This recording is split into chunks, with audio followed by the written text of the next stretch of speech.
Oh man, welcome on the box with FP Wellman. I am FP Wellman, also known as Fred Wellman. I'm your host of this show. We've got so much going on in the world. I don't want to waste any time. I've been dying to talk to our guest for a while. He's a prolific writer and a great American. Wonderful perspective on what's going on in the judiciary aspects of this democracy of ours. So let's not waste any time. Let's just get on with the show.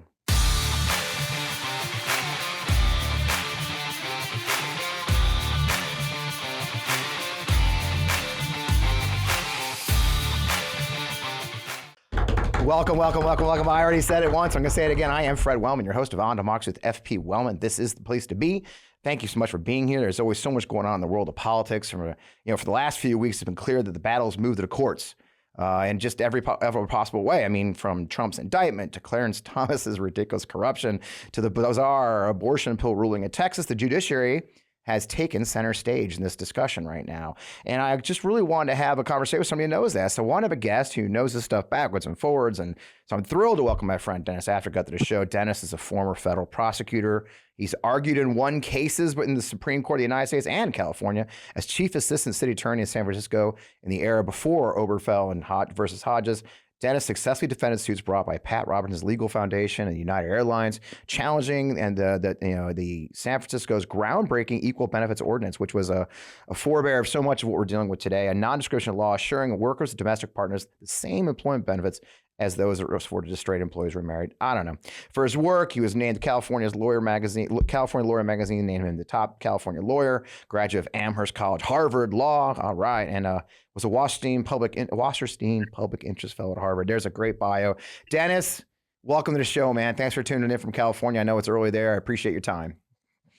Honored to be here, Fred. Thank you so much for asking me. It's great. So I'm so glad you're able to join us. I can't thank you enough for the work you do. I've been so blessed to be on your email list, to see your post you put out. You're a prolific writer. I start every episode, as I mentioned before we talked, but how a guest got here. Your bio touches on your long experience, work on defending equal rights for all Americans, and you're still on the pages, literally every publication imaginable. I mean, let's see. I think I've seen you.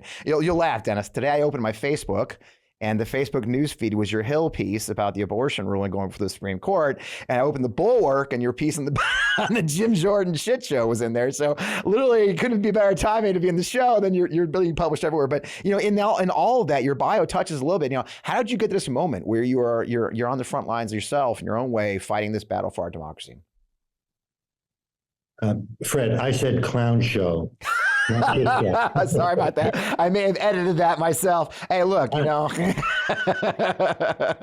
tough but fair. I'm a very proper guy, Fred. Well, you're a lawyer. Yeah, freaking lawyer. I'll just get a little personal here, Fred. Please. I'm an old guy, born in 1947, and I'm a Jew. The Holocaust is in my blood. Yeah. There's a Bertha Aftergut from where my grandfather came on Schindler's List. Wow. When Trump got elected in 2016, I remembered something that I asked myself as a 10-year-old in Sunday school. If you had been, I asked myself, a German, would you have been a righteous Gentile? Someone who took risk, had courage to save Hitler's victims. And Fred, when you're 10 years old, the answer is pretty easy. Yeah. Of course. Because you just don't appreciate what the risk really is. Right. When Trump got elected, I remember asking myself that. And I said to myself, okay, now the question has been called. Mm-hmm. I was retired doing things in education, and I became active in organizations in a national coalition, and I started to write. Wow. Yeah. And you're still going. And it's funny how often I had this story, right? We had Bill Kristol on a little while ago. I've had Ruth Ben-Ghiat, these people who have kind of taken the fight to push back against this really rising authoritarianism. And it's always fascinating how many of us heard that call. I've told the story before, if you watch a show, where, my moment was saying that he doesn't like people that were captured. It's like, well, okay. And so there's just these moments. Well, and you're still in the fight. And I love reading your stuff. I mean, you are my must read. I'm not gonna lie to you as far as understanding what's going on in these judicial processes. Well, I just want to say about you, Fred, that it's such an honor to be in with someone like you who is fighting so hard, doing everything that he possibly can. Everybody can do a little bit. It doesn't take a lot from everybody. But people like you, Fred, and Bill Crystal and Ruth, people who understand and see what's going to happen. It wasn't hard to see in 2016 what was going to happen, and it's all unfolding day by day now. Yep, exactly. And there's so many aspects to it. And as we said, I'll just actually start with my last question on the long list. I mean, let's start with the bigger picture of the judiciary. That one of the themes I talk about on this show a lot is the institutions, the threats to our institutions, and how in many ways our institutions have failed us in this modern battle, how they were simply not prepared for this moment. I think we got very comfortable. The checks and balances that we were all so proud of and raised on aren't meeting the moment. I had Soldot O'Brien on a month or so ago to talk about how the media is not doing their part. Katie Fang and I brought the topic up on the media as well. Of course, Katie straddles both the worlds. She's a media personality and she's a lawyer, right? How do you see? I mean, you're watching. You're a long time. You've litigated before the Supreme Court of the United States. Is our judiciary failing us? I guess I should ask Dennis very directly. Has the judiciary failed us, and is it going to meet this moment? I mean, I think really your piece that we were going to talk about later in my conversation about the abortion pill ruling going before the Supreme Court, you literally wrote that this is a test, right? The law is clear, but you yourself, who's a lifetime attorney, is saying, I'm not sure they'll follow the law anymore, right? I mean, that's a scary moment. So is the judiciary doing their part, or should we be worried? Both. Yeah. Both. Yes. Right. Yes. Fred, first, I just want to say I'm just honored that you asked me, and then you list the people who have been before me, and I think, my gosh, what extraordinary company to be in. So thank you. You're welcome. One of my favorite memes to keep in mind, Fred, is the Stockdale paradox. Do you know the Stockdale paradox? Yeah, tell me more. Okay. Jim Collins in Good to Great tells the story of Admiral Stockdale. Stockdale was at the Hanoi Hilton, in the Hanoi Hilton with your hero, McCain. Yep. And later on, his politics you might have quibbled with. He was the vice presidential candidate for Ross Perot. Yep, I remember well. But back at the Hanoi Hilton, here's what he attributed his success to: a paradox. The paradox is face the brutal facts, unwavering faith. Face the brutal facts, keep unwavering faith. He tells the story of his shipmates, also carried, or pilot mates, also in the Hanoi Hilton, who had faith, but they didn't face the brutal facts. They would say, Fred, we are getting out of Thanksgiving. Right. Oops. Christmas. Right. Oops. New Year's. Oops. And they, by failing to face the brutal facts, they shriveled and died. Whereas he said, I have no goddamn idea when I am getting out. It is bad, but I'm getting out. Face the brutal facts. Keep the faith. The brutal facts on the judiciary, I don't need to tell you, a 6-person majority on the Supreme Court. Yep. Some of whom, more than others, are simply bent on their ideological imperatives. Right. And some of them, like Clarence Thomas, I think, are accountable, hold themselves accountable to their peer group. Harlan Crow, the billionaire who takes him on $500,000 trips, and the Federalist Society. Yep. And I suspect, like all human beings, what are my peers going to think if I rule this way or that way? And then there's their ideological imperatives. And then it's not just them, it's judges like Matthew Kacsmaryk, appointed by Trump, yep, who issued this abortion pill ruling abomination, which has nothing to do with the law whatsoever. Or science. Or, yes. A judge second-guessing scientists, that's a red flag. That's a well-trod path among these ideologues. Or Eileen Cannon, another Trump appointee. She was the judge who got overruled by the 11th Circuit. She said Trump gets a special master, and that was ended a few months later. Yep. But you have to keep the faith, because that 11th Circuit, those judges included Trump-appointed judges, very conservative judges, and they overruled her.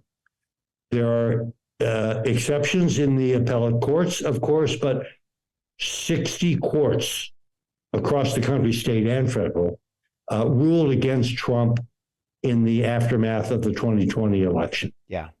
The judiciary has held strongly, but face the brutal facts about what happens if Trump is elected next. Yeah. And I just want to say one other thing that I always have in mind as I write about the judiciary. Timothy Snyder, in On Tyranny, Chapter 5, defend the institutions that you care about.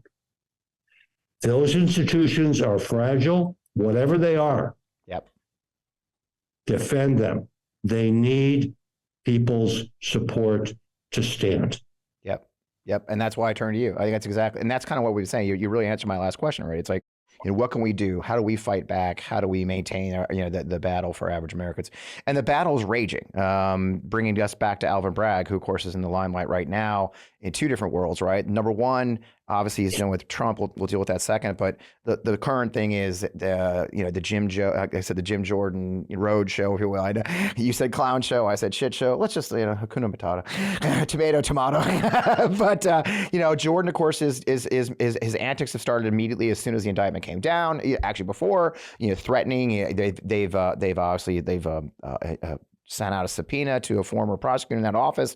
Alvin Bragg turned around and sued him. I was joking on Twitter yesterday that in a battle of the wits between Jim Jordan and Alvin Bragg, I'm not sure if there's any, I'm not too concerned. But having said that, what is the danger here where a congressional committee head, the Judiciary committee head, is directly involving himself in a criminal prosecution at a state level, frankly? For those of us who don't understand just how unusual, is this truly as unusual as we think it is, and where do you think this will go?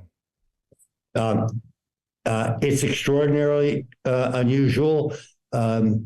Attorneys General of the United States of both parties have refused to testify before Congress on ongoing criminal investigations. It's no different. In fact, it's even worse. Right.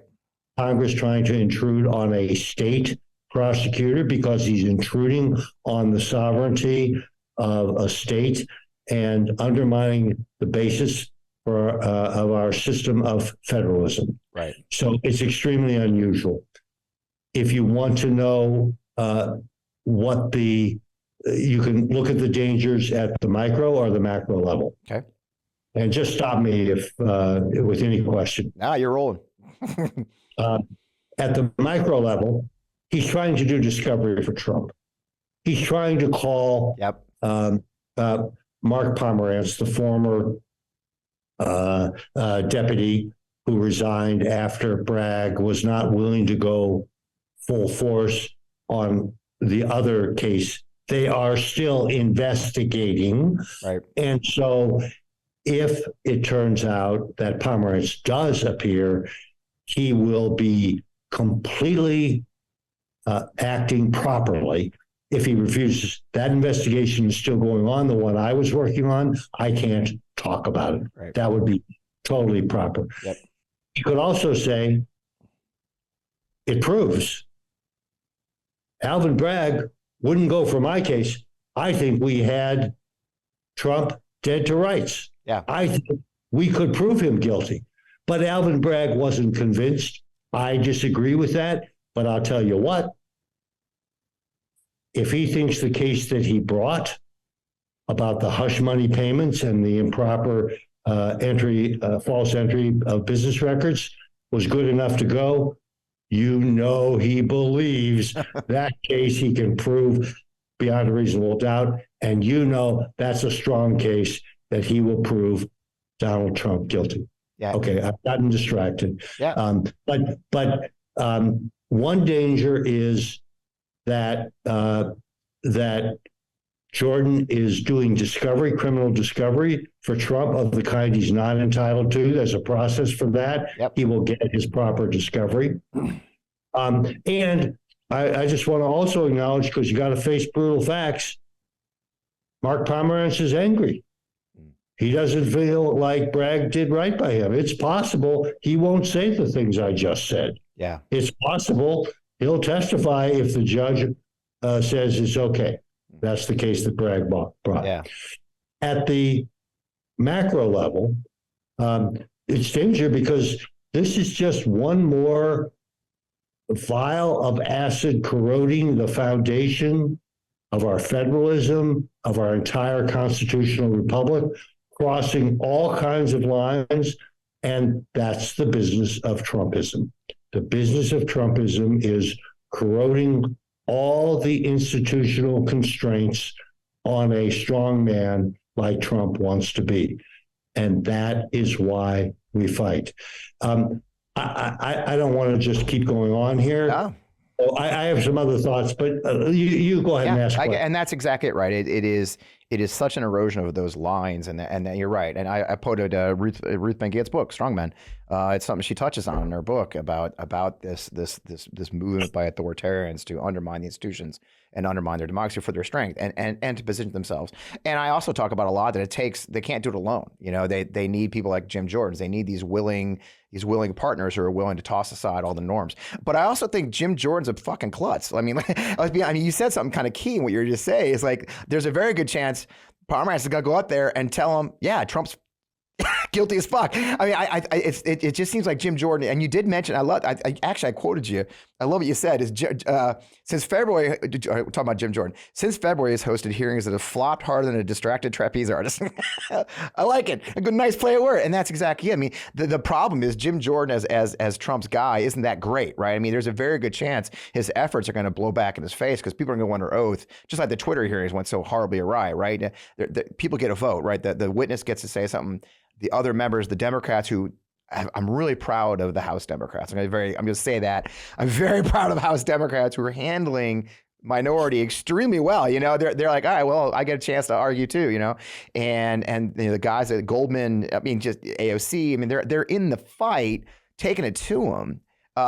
So I think politically, not judiciary, but politically, this could very well be yet another Jim Jordan cell phone, which is sort of his life, right? I've never seen somebody who steps on as many rakes as Jim Jordan does. But I think you're right. The goal is to undermine and to help his friend Donald Trump. But you did point out in your piece, it probably hurts him politically too, because maybe he's secure in his little district there. But once again, kind of like we'll go to the abortion pill ruling.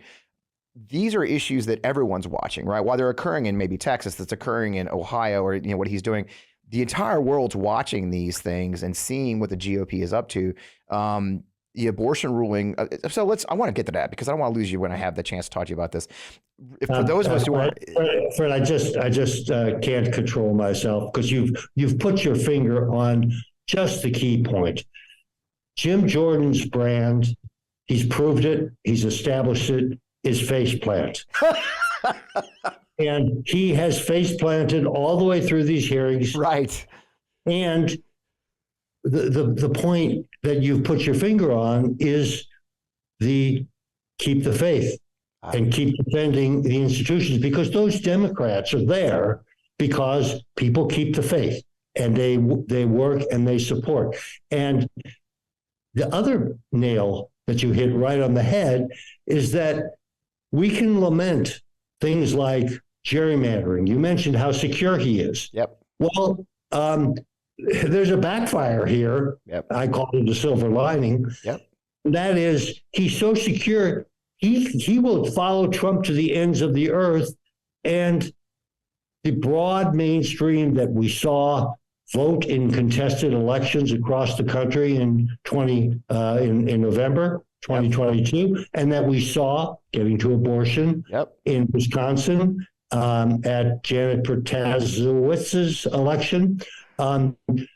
They don't like this. Right. And the polls that I cited in the piece with Trump at 25% thumbs up. I mean, that is so tiny. That's where he was right before Nixon resigned. So face the brutal facts, keep the faith. There's every reason to keep the faith and keep speaking out and keep voting.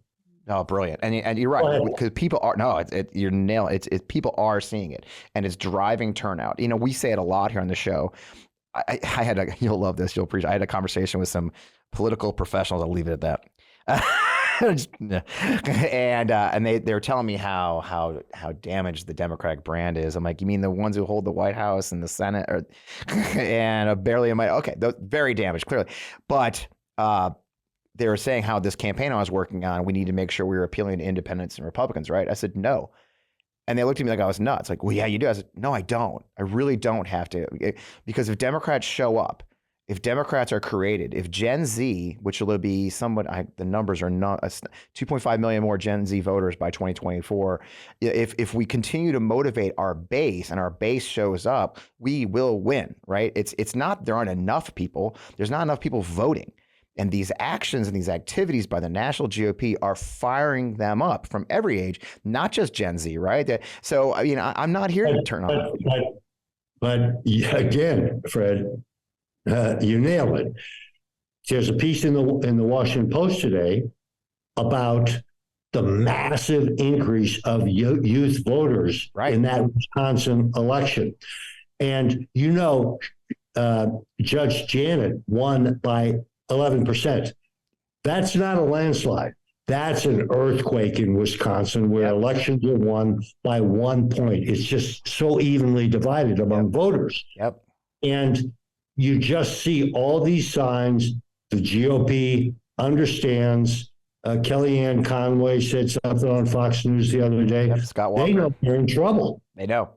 So that abortion ruling in the Supreme Court, Dobbs overruling Roe v. Wade, you know, it's horrible, and it's the gift that keeps on giving. It's the way, believe it or not, if people work, the only way we restore our democracy in 2024 is a Democratic Party trifecta. I believe in a two-party system, but we've lost one. And the only way is because the Supreme Court does these supremely stupid, wrongful things. Matthew Kacsmaryk piles on, and so does Jim Jordan, because they feel safe. And they are the gifts that keep on giving. Yeah, and then to add the last part of that gift that keeps on giving, I live in Missouri. The Tennessee State House just gave us a gift, but for their stupidity, and gained nothing. The Missouri House just voted to defund public libraries because two librarians on their own are suing the state because of a ridiculous book ban they enacted last session. So they defunded all the public libraries. They think they're winning these little wars, and they just keep on showing, especially Gen Z. I'm very fortunate to be an advisor to voters tomorrow. Santiago Mayer was on the show with that.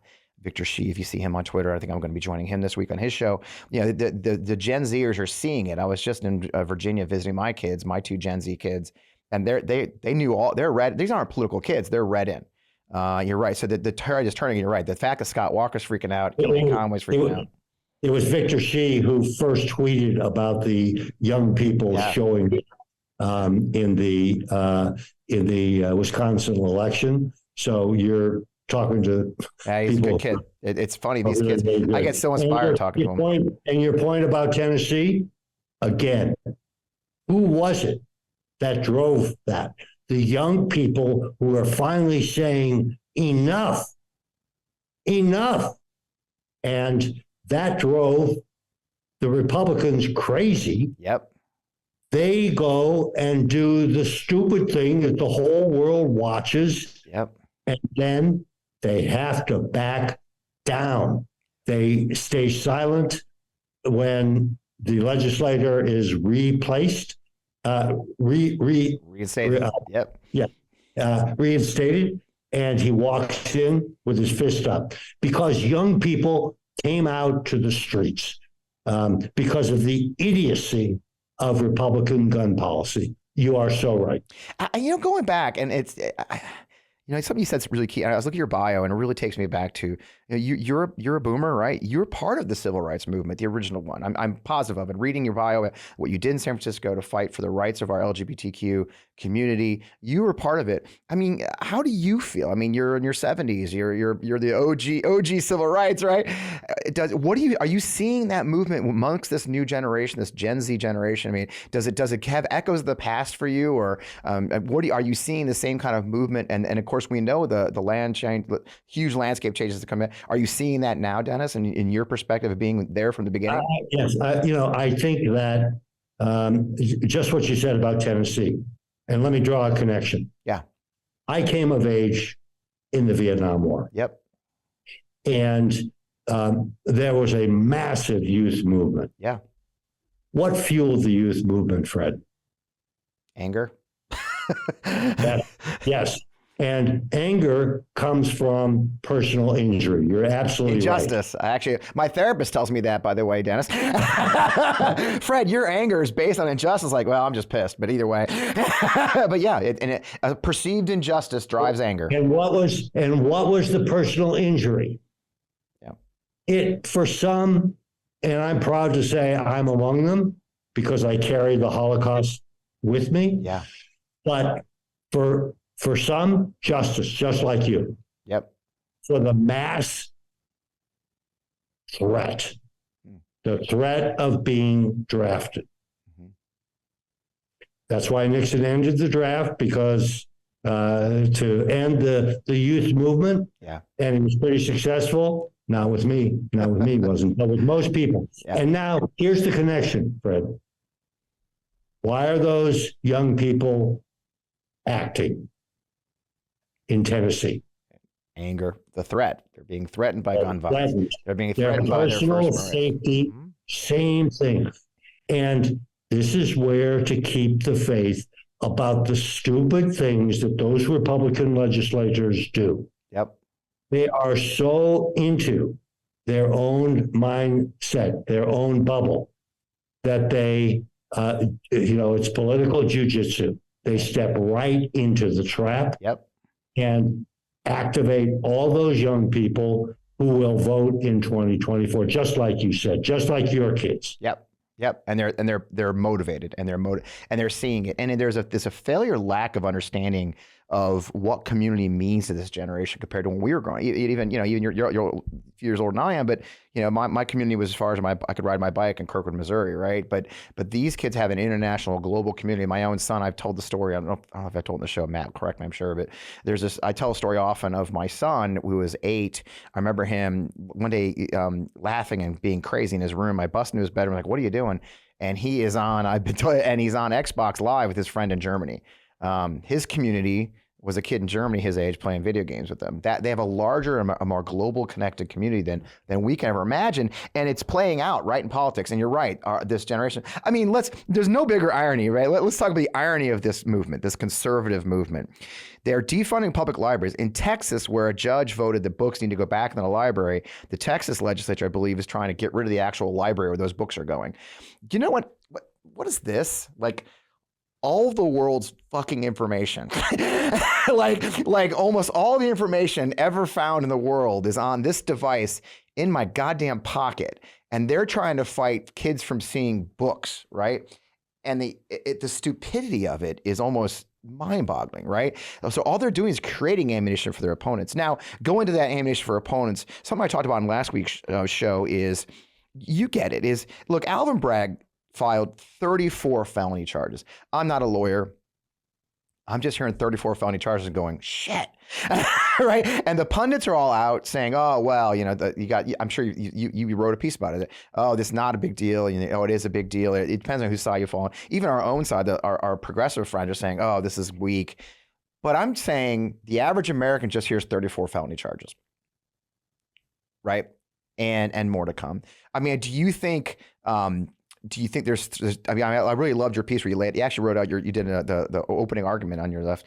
Do you think he's genuinely in trouble here, right? And there's more to come, in your opinion, right?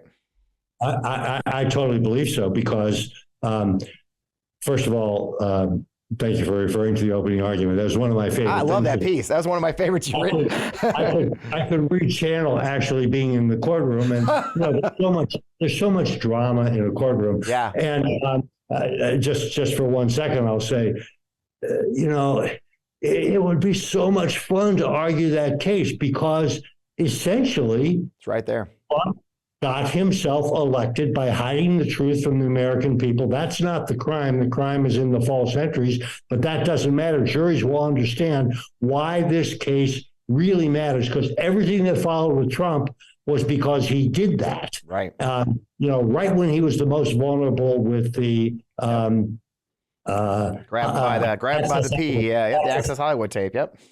Right. So it's, people can understand, you hide the truth, you get elected, you do all this damage. They can understand why this case is important. And I also just want to say quickly, jumping on that point I made earlier about Alvin Bragg, he knows he can win this case. Right. His standard in bringing this case is not, do I have evidence of guilt beyond a reasonable doubt? It's way beyond that, because this is Donald Trump. Right. And it's not only that he declined the other case is not ready. It's also this, Fred. What really fuels most people, we already talked about. Anger. Personal interest. Yep. Personal interest. Yeah. Alvin Bragg just got himself elected. He runs again in 2024. Yep. If he doesn't get a conviction, he's a one-term district attorney in New York, in Manhattan, and he knows that. Yeah. And he is not about to take the smallest risk. You can have complete confidence that he has complete confidence in the strength of his case, because he's got a real serious personal stake. What was your question? I got distracted. No, you just nailed it, actually. No, we're good. Thanks. Katie Fang was on the night before the indictment. Katie Fang was on MSNBC. I'm a huge Katie fan. Like I said, she was on the show. Katie described the situation that Donald Trump's facing as essentially a three-stage rocket, is what she likes to use, right? Stage one gets you off the ground. We're in flight, if you will. That's Alvin Bragg, right? Stage two is a little bit more powerful. It's got to get you out of orbit, right? And that's going to be Fani Willis down in Fulton County. And then, of course, stage three up gets you into orbit. That's going to be Jack Smith, right? I kind of love that. And I love that picture. And it makes sense. Yeah. Do you see stage two kicking in soon? I mean, we're off the ground. Where do you see stage two right now? We don't know. Those two boosters, those two rocket boosters are interchangeable. Right. Okay. Because number two may be Jack Smith, Mar-a-Lago. It seems to be moving fast, doesn't it? I mean, we're seeing a lot of movement. I mean, this guy is moving at warp speed. Yeah. It was such a tragedy for America that Merrick Garland decided to go broad rather than go deep. What I mean by that is usually prosecutors in big cases have to make a choice. Merrick Garland decided it was better for America if he prosecute every single one of the insurrectionists participated that he could find. Right. And don't minimize the importance of that. Yeah. One reason we haven't seen demonstrations, I believe, about Trump's indictment is that people are going to prison for a long time. This retired fire person just got 4 years in prison. Yep. That's for participating and using a fire extinguisher on cops. Yep. That's serious. we have all these, we have 2 or 3 now cases of convictions of Proud Boys, not Proud Boys, I'm sorry, of Oath Keepers. Proud Boys are about to come. Yep. So those are deterrents. That's what prosecution does. Right. But Garland chose to go wide rather than deep. And here's Trump getting hoisted on his own petard, Fred. Fred, Trump announces that he's going to run for president as a political narrative shield. Right. Hey, they're just going after me because I'm running for president. Right. What did that get him? Jack Smith. And Jack Smith is, I don't know that I've ever seen a prosecutor going after everything and winning. Yeah. Winning. I'm not getting tired of it, Fred. I'm not getting but that case is close to ready. He's got the lawyers. He's had the lawyers in front. And it's easy to confuse what's going on because he had Stephen Miller. He had Stephen Miller testify, but that's not likely about Mar-a-Lago. No. The Mar-a-Lago case is tight and powerfully strong. Right. That is a case that is going to get a conviction, I'm sure. I believe they're going to bring that case in D.C., not Florida. They better. Yeah. And there's every reason, I wrote a piece with Larry Tribe about that, to do that, to bring it in D.C. But it's not clear that that case is going to come after Fani Willis. People are saying, who are in the know, that Fani Willis's case will not come until May. That has to do with intricacies of the Speedy Trial Act, the way it operates uniquely in Georgia. It starts all over, and she's on a clock, and she's waiting for the next clock to start running. That's what people in the know say. So, I think that you can expect that case to come in May. That's the case about interference with Georgia's election, right, and about false electors. It's tied to Trump's attempt to overturn the 2020 election, and that's a very important case, just like Alvin Bragg's, just like Jack Smith's. Wow, that's a lot of legal problems, and one of the things we talk about a lot is, and I use I won't mention who they are, but I have family members who are in their 80s actually, and they're lifelong Republicans, but they're they're normie Republicans. They liked Trump for a while. But one of the things we did with the Lincoln Project, and I've mentioned it last week on the show, is we targeted 3 to 4% of people who voted for Trump, Republicans, the normie Republicans, and peeled them off. And that's, in the end, that's where he lost that margin. The general election was that margin. I don't see them coming back when you hear 34 felony charges, the Mar-a-Lago stealing of documents, because the facts are brutal. And you said it, you circling back what you said a little while ago, right? 25% national approval. His polls are plummeting, right? Yeah, and Fred, all the hand wringers, right, saying, "Don't indict Trump; it will strengthen him." Well, it has strengthened him in the Republican primary, but winners of Republican primaries don't rule the country. You have to. I don't know if you've heard, but you have to win the general. Yeah, it's weird, right? I know. Yeah. I know. I'm sure you're glad. At least outside of Missouri, and I'm sure you're glad you brought me on the show so that your listeners will remember how to win the general. Important shit. Yeah, that's it, right? And again, and they're not coming back for a guy with 34 felony charges against him, and 2 more cases. At the same time, there's some very brutal facts out there that people need to face up to. Norm Ornstein and I wrote a piece on the No Labels party that is putting, they're probably going to put Joe Manchin on the ballot in battleground states. And these are close elections, even with Trump. It'll be a close election. So people need to pay attention to that and speak out against that. Yeah, and then do the work to stop it. Man, and by the way, there are some people who are doing more than speaking out. I don't know who was the Democratic Party. I think it was brought a suit to disqualify No Labels from the Arizona ballot. We'll see what happens there. Yep. But that's people fighting. Yep. That's people facing brutal facts and keeping faith in the judiciary. And the last question, and I'm actually writing a piece for my Substack right now, to be honest with you, is I got in trouble on Twitter the other day because I dared to criticize Biden, because I said, after the Tennessee 3, I was like, well, where the fuck are you, basically? I mean, I'm demanding help. We're not going to defeat this without national leadership. I was thrilled to see the vice president jump on an airplane and fly down to Tennessee the next day. I think. Do you think there's more we could be doing on the National Democratic Party and the national leadership, the White House and others, to fight these wars? Because the battles we're fighting, going back to the beyond the Trump and going back to the very beginning of this conversation with the Tennessee 3, with the abortion ruling, with the attacks on transgender rights, especially since you fought that battle in many ways for LGBTQ rights. These are real battles, right? These aren't culture wars. They're real live wars, and people are going to lose their lives. Here in Missouri, they just perfected a bill. These cartoon villains are going to get rid of transgender and gender affirming care in Missouri for 18-year-olds. These are real battles. Are there things that DOJ could do to push back on those laws? I mean, am I missing something? Is there something like the Civil Rights Division could do? Is what could we ask of our national leadership to stop these fights, or at least participate in them, and show people who live in red states like me they're in the fight with us? Right. You're talking about on transgender, for example. Yeah, let's use that as an example. Like these laws. That's gay people have always been the first targets of attacks.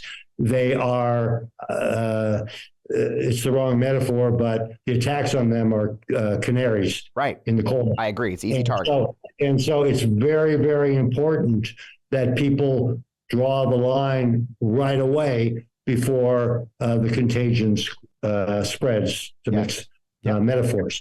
The important thing, I believe, the Justice Department will respond in whatever way they can. Just like the vice president goes to Tennessee, it's all about what people do. We have enormous unleashed power, everybody doing whatever small thing they can. You don't have to have access to media, as to print media or to websites. Every person, whether it's just talking to somebody, every person, and the institutions will respond. The politicians will respond. We saw that in Tennessee. Right. We see it everywhere. Yep. Oh, I love it. And Dennis, I think that's a great place to let you go. I think what a great discussion. I mean, that's it. I mean, that's where I always, it's funny. My last question every show is, what can we do? And you just answered the question without me asking it. What can we do? We have to put pressure on them. And for me, I'm very blessed with, and you too, we're blessed with certain platforms that we're very fortunate to have. I don't know why so many people follow me. Probably because I cuss a lot, but for reasons I can. So I'm going to use that platform to hold both sides accountable, because the example I use, and you are a child of World War II. Is in the end, the Holocaust ended because we fought a war, right? We fought back against fascism. We stopped fascism. It's not enough to say, well, they're to blame, we should expect them to step up. There is no good guys on the other side. We stop them by holding our good guys, the actual good guys, accountable. And that means, like you said, speaking out on our platforms and pushing the good guys to fight, right? If I may. Yes, sir. That is the real reason why the indictment by Bragg matters. The indictment is the accountability statement. Yep. Yes, we want the conviction, but you cannot be intimidated from bringing charges against someone for crime that happens in your jurisdiction because, I'm going to wring my hands and worry about the political effects. You cannot do that. You need to hold accountable. There's an old phrase from New England: you can't wring your hands and roll up your sleeves at the same time. Nailed it. I love it. Thank you. Well, we're going to roll up our sleeves here. That's all we do here is roll up our sleeves and get in the fight. And I appreciate you still doing it, sir. And I appreciate you finding your voice and providing me so much fodder for understanding what's going on in this country right now. And for everybody following the show, you can find Dennis, the Bulwark, on the Hill. You are a prolific writer. You're on Twitter a little bit. I tweet all your stuff out. Dennis Aftergut on Twitter. And I just can't thank you enough for taking time for me here and being a friend and a colleague as well. And thanks for this conversation. I really appreciate your time. Fred, I am a huge fan of you. and I'm completely honored to be here. Thank you for inviting me. Thanks, Dennis, man. Have a great day. We'll talk to you soon, okay? Man, wasn't that a fun show? What a great guest, brilliant guy.